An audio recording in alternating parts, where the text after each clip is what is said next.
Assalamualaikum warahmatullahi wabarakatuh. Selamat pagi, siang, sore, maupun malam.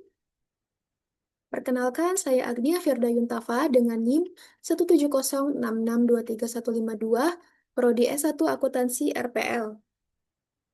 Pada kesempatan kali ini, saya ingin memaparkan seminar proposal saya yang berjudul Pengaruh Profitabilitas, Likuiditas, dan Leverage terhadap Financial Distress, studi empiris pada perusahaan Food and Beverage yang terdaftar di BEI tahun 2022 hingga 2024. Pada penulisan seminar proposal saya ini, saya dibantu oleh dosen pembimbing satu saya, yaitu Ibu Dr. Eti Gurendrawati, SEAK MSI, dan dosen pembimbing dua saya, yaitu Ibu Dwi Kismayanti Respati, SPD MAK. Poin-poin yang akan saya bahas yaitu mengenai latar belakang, pertanyaan penelitian, tujuan penelitian, manfaat penelitian, kajian pustaka, dan metode penelitian. Dalam era globalisasi dan kemajuan teknologi yang semakin berkembang, perekonomian dunia mengalami perubahan yang berlangsung secara cepat dan penuh kompleksitas. Perkembangan inovasi digital dan keterhubungan pasar internasional, serta dinamika kebijakan ekonomi di berbagai negara tidak hanya membuka peluang baru, tetapi juga menghadirkan berbagai tantangan bagi perusahaan di berbagai sektor industri.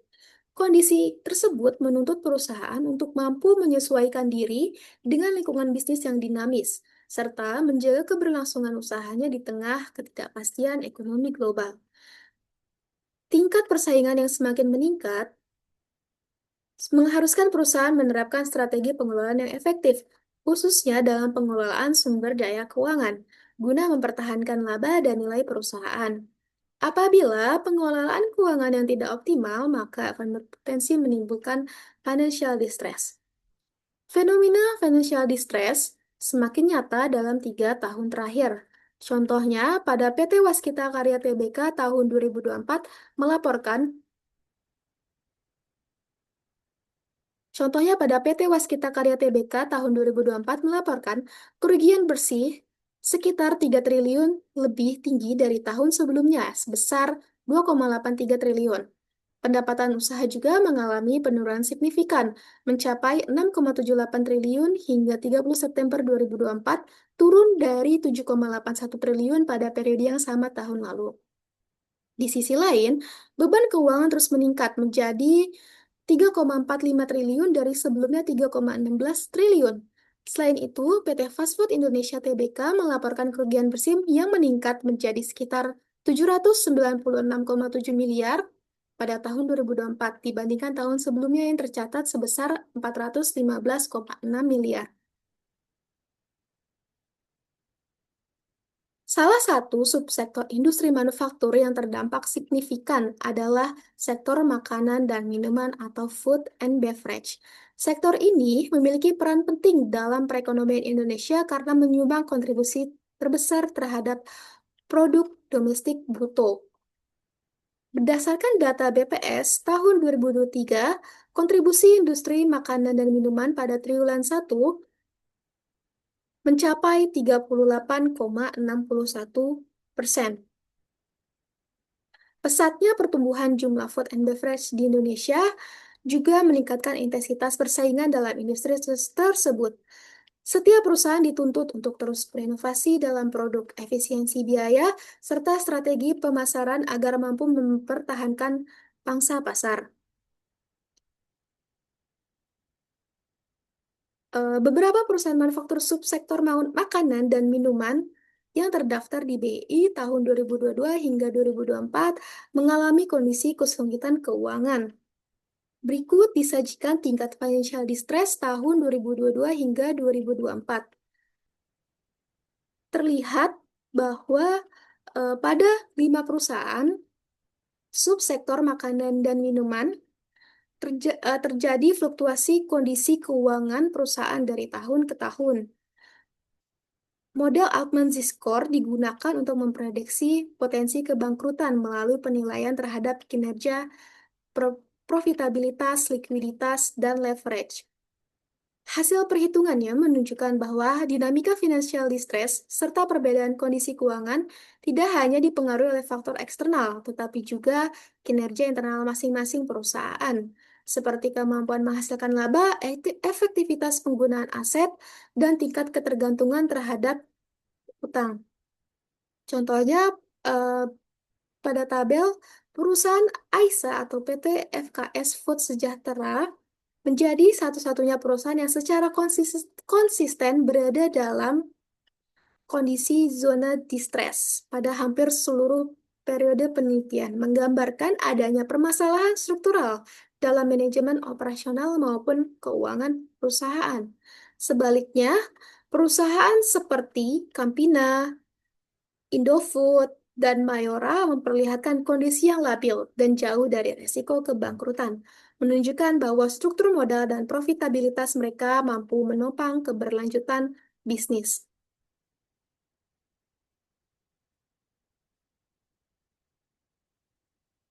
Next, untuk eh, adapun pertanyaan penelitian, yang pertama, apakah profitabilitas berpengaruh terhadap financial distress pada perusahaan food and beverage yang terdaftar di BEI periode 2022 hingga 2024? Yang kedua, apakah likuiditas berpengaruh terhadap financial distress pada perusahaan food and beverage yang terdaftar di BEI periode 2022 hingga 2024? Dan yang ketiga, apakah leverage berpengaruh terhadap financial distress pada perusahaan food and beverage yang terdaftar di BEI periode 2022 hingga 2024?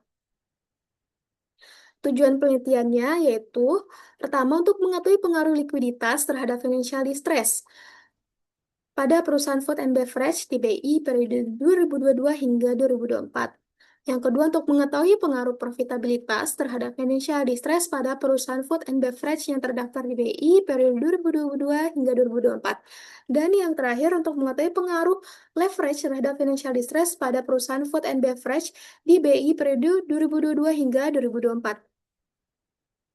Adapun manfaat penelitian, yaitu manfaat teoritis, penelitian ini diharapkan dapat berkontribusi pada pengembangan ilmu manajemen keuangan, khususnya terkait faktor-faktor yang mempengaruhi financial distress.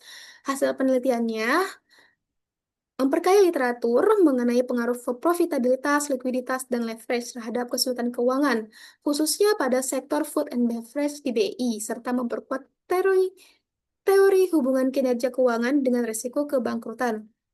Dan manfaat praktisnya bagi penelitian selanjutnya diharapkan dijadikan sebagai pengembangan literatur dan bagi perusahaan sebagai bahan evaluasi dalam pengelolaan keuangan, bagi investor menjadi referensi pengambilan keputusan investasi dengan memperhatikan rasio keuangan yang mempengaruhi risiko financial distress, serta bagi pemerintah dan regulator pasar modal sebagai bahan pertimbangan dalam perumusan kebijakan dan regulasi untuk menjaga stabilitas industri dan mengantisipasi financial distress perusahaan.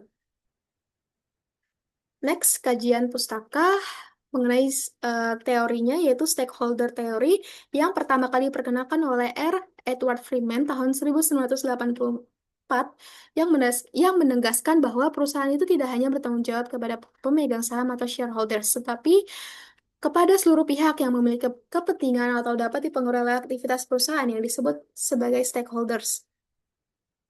Nah, menurut teori ini, perusahaan yang memiliki kinerja keuangan yang buruk, yaitu profitabilitasnya rendah, likuiditasnya lemah, serta leverage yang tinggi, berpotensi mengalami financial distress yang pada akhirnya merugikan investor dan kreditor, terjadinya penurunan kinerja keuangan, hilangnya kepercayaan pasar, dan mengganggu stabilitas ekonomi. Oleh karena itu, perusahaan dituntut untuk mengelola kinerja keuangan secara bertanggung jawab guna melindungi kepentingan seluruh shareholders.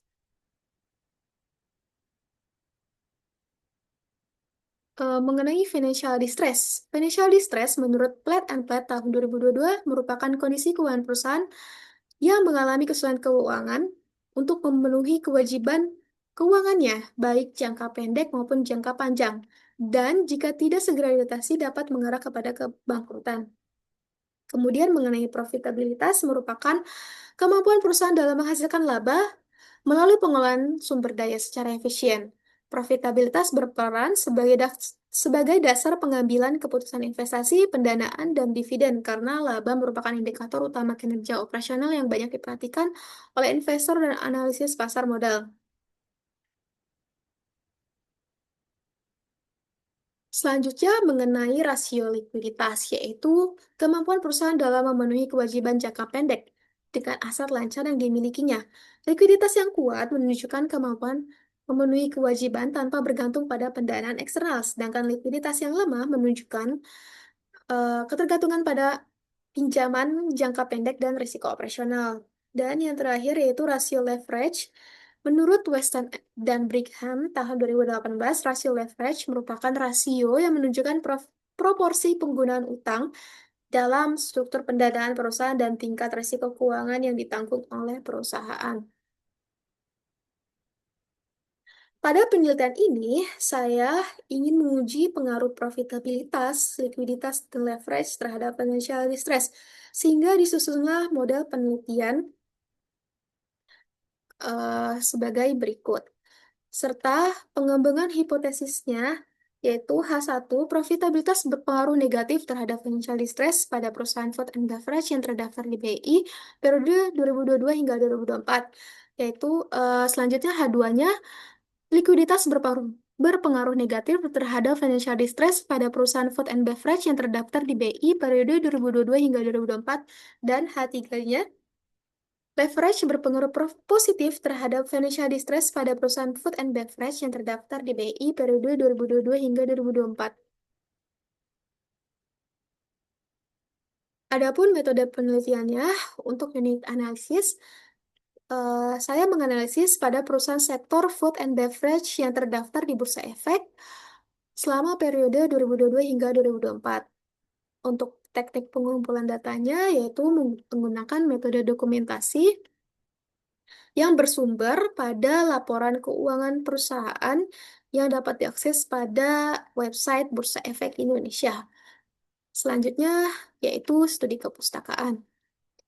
Kemudian untuk populasi, yaitu seluruh perusahaan food and beverage yang terdaftar di BRI selama periode 2002 hingga 2024, yaitu sebanyak 83 perusahaan. Nah, adapun kriteria pengambilan sampelnya yang saya gunakan yaitu menggunakan purposive sampling dan didapatkan hasilnya yaitu 195,6 sampel perusahaan dengan kriteria sampel perusahaan yang terdaftar di BI dieliminasi oleh perusahaan yang tidak menerbitkan laporan keuangan tahunan secara lengkap pada periode penelitian dan dieliminasi lagi pada poin ketiga yaitu perusahaan yang mengalami kerugian selama periode penelitian. Next, operasionalisasi variabel yaitu variabel dependent pada penelitian yaitu financial distress. Indikatornya yaitu menggunakan pengukuran yang diukur oleh Altman Z-score. Skala pengukurannya rasio. Kemudian untuk variabel independen saya yaitu profitabilitas sebagai X1, likuiditas X2, dan leverage X3.